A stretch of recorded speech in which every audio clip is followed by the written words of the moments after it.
It's so good. It's so good to be back with people. Because people make marketing fun, and people who make marketing fun also make marketing matter. And how are the two connected? I'm going to talk a little bit about that today. When I was invited to speak here, I was winding down at Deloitte. As you know, I may know, I've left the firm now after a long career of 18 years. And it started off with a creative act, the creation of that green dot, and it finished with a cheeky video explaining the origins, maybe, of the green dot. But how was I able to stay there for 18 years when the average tenure of marketing of CMOs these days is, I believe, 18 months? How was I able to survive there without going bonkers? It was partly because I worked with a bunch of leaders who really got the importance of creativity and marketing. And that meant investing in marketing and also investing in understanding the growing, evolving, transcendent role of marketing. One of the manifestations of that in Australia and globally has been an ongoing investment in a body of research. Deloitte call them the global marketing trends, which is really a heavyweight analysis of several thousand marketers and executive stakeholders of marketing into their attitudes, reasons for their investment, their opinions, and so forth. As you'd imagine, this past year has seen some pretty dramatic shifts in the marketing landscape. I think that we need to add 3 new Ps to the 7 Ps of marketing: pandemic, polarization, and populism. But seriously, to those themes of marketing, I would like to sort of briefly visit these trends which have emerged in the reshuffle of the landscape. Deloitte and the CMO Academy that they run have sort of published a report which is really worth having a look at. So agility, we all sort of get that on a gut feel, the need to pivot rapidly. Previous recessions have sort of played out with the same sort of pattern or playbook. You batten down the hatches, you cut costs, you ride out the carnage, and you hopefully capture some marketing share on the way up a bit. Sounds very brutal and Darwinian, but what has triggered this current recession has been very different. The pandemic has forced massive changes in consumer behaviour with a real flight to digital, and it's changed perceptions, as we'll see. So agility as marketers, for marketers, is critical as never before. Human experience, well, that's a little bit about the deficit between technology and the human condition. A lot of brands find it difficult to translate the richness of their experience in the physical world online. And that's, again, created a tension and the need for marketers to inject humanity into digital experiences. And that, in turn, has actually put a premium on trust. The shift to digital and the sort of the gaping rawness of human need when people are under stress has obviously influenced the way people feel about brands that they invest in and that they engage with. Do I trust them? And do I trust them to use the data that I'm giving them through increased digital usage responsibly? Participation and fusion, well, I think you could blend them because they are two sides of the sort of the same coin. 56% of consumers globally interact pretty regularly with brands online through content creation, co-creation, telling stories, reviews, commentary, and so forth. That's only going to grow. So marketers need to continue thinking about their participation strategy. And fusion's about partnerships and ecosystems. And 76% of executives in the research see partnerships, platforms, and ecosystems as being key to success going forward, about actually understanding, collaborating with other organizations and meeting emerging consumer needs. And finally, marketing organizations, with all that going on, as you can imagine, that the tension and the stress being put on the CMO, with the demands that the other trends are putting on them, it's no surprise that being able to secure and retain top talent in marketing is the #1 priority for marketers. So that's it, or is it? Isn't there another glaring addition that we've been talking about all afternoon? Yes, it's purpose. But purpose is more than just the seventh trend. It's more like a connecting thread infusing all the other trends. In fact, I would call it a mega trend. And it is not any longer, not that it ever was, purely the remit of marketing alone. When businesses like BlackRock make major decisions about purpose-driven investment strategies, it's quite obvious that the C-suite is moving to a place where being purpose-driven translates to the bottom line, and purpose-led is just good business. And that's been accelerated by the pandemic. We see banks, media companies, clothing manufacturers, like Patagonia, supporting humans and humanity ahead of profits.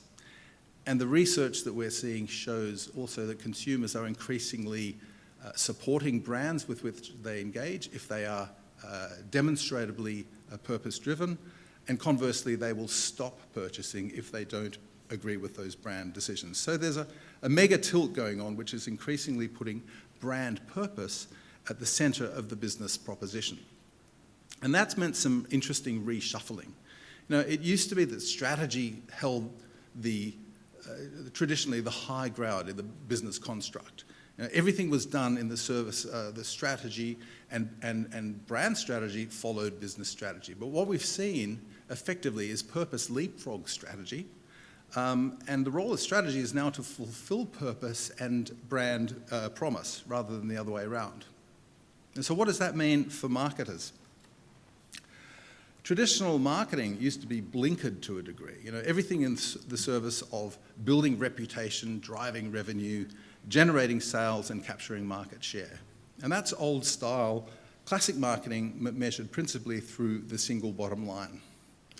In the era of the triple bottom line, when moral soundness and ethical sustainability and organizational purpose have begun to guide business, and in a digital era where the business model has to revolve around the customer at its heart, then you need a powerful creative strategy under which to draw together the components to run a successful business. And that's where marketing really comes in.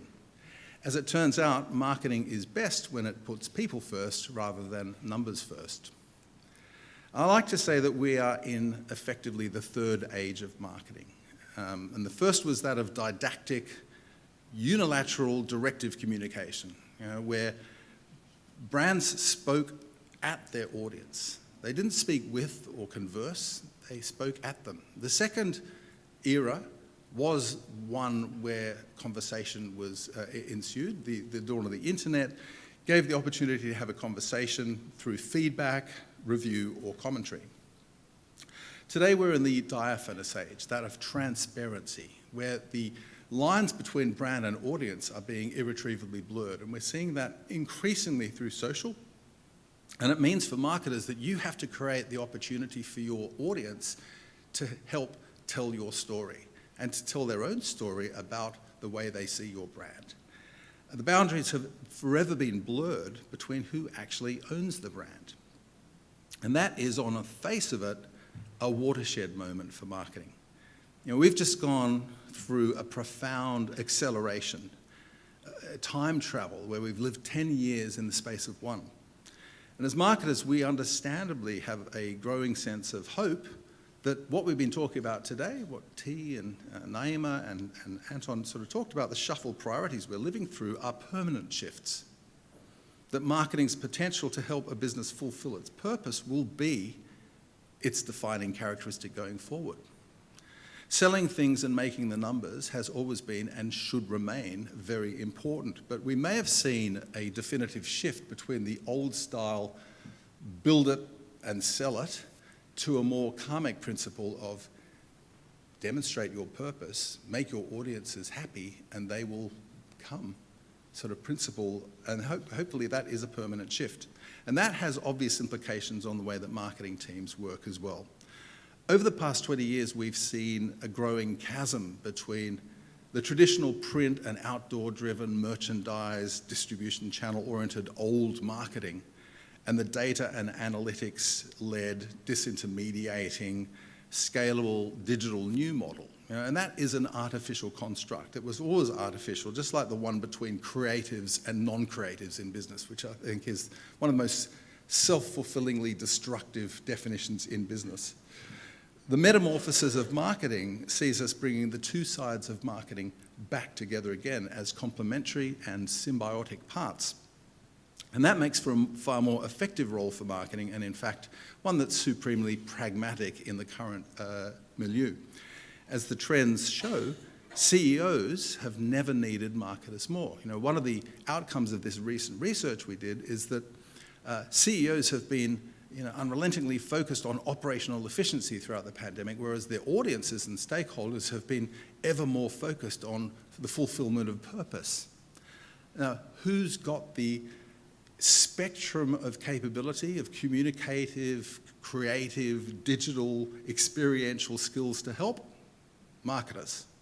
And why, as a marketer, wouldn't you want to accept the invitation not just to sell more stuff, but to co-create and co-architect the destiny of the business through helping define, evolve, activate, and deliver on its purpose? And that's where marketing and brand management really gets to its most rewarding place, as the source of innovation and creativity, dedicated to the advance of the business, to strengthening the bond between brand and audience, and to helping the brand deliver on its purpose while providing a healthy return for stakeholders. Because in the end, the most wicked problems need to be solved not solely by strategy, but by creativity. What was it that Peter Drucker said? Culture eats strategy for breakfast. What he really meant was that marketing's most valuable role in the organisation is to lead by creative example. And that, to me, is what's so exciting about where we find ourselves today as marketers. We're being asked to live in two places simultaneously. At the core of the business and helping generate engagement and push, gently nudge the business forward in the direction we know it needs to go. But also we're being asked to live out on the edge in Horizon 3, at that sort of art of the possible territory where gobsmacking, groundbreaking creativity and innovation is the guiding light for the way the business has to go forward. It's a privileged and exciting place to be, and it's a place that we've waited a long time as marketers to play in. The edge and the centre. So my parting observation, after technology, business process transformation, design thinking, workforce optimization, digital disruption, and other waves of change have had their place in the sun over the last few decades, there's never been a better time to be in marketing or getting into marketing or working with marketers. Marketing has a bright future full of promise and purpose, of upward growth and opportunities steadily expanding outward. And in a world of change, that's one marketing prediction I will bet my house on. Thank you. Thank you. Thank you. Thank you so much, David. I just wanted to say that all the pictures in David's presentation were taken by David, actually. They're all from your personal collection, which were very beautiful. Thank you. I have a question or an observation, and I'd love to hear your thoughts on it. You mentioned that the report stated that CEOs have never needed marketing more, or CMOs more.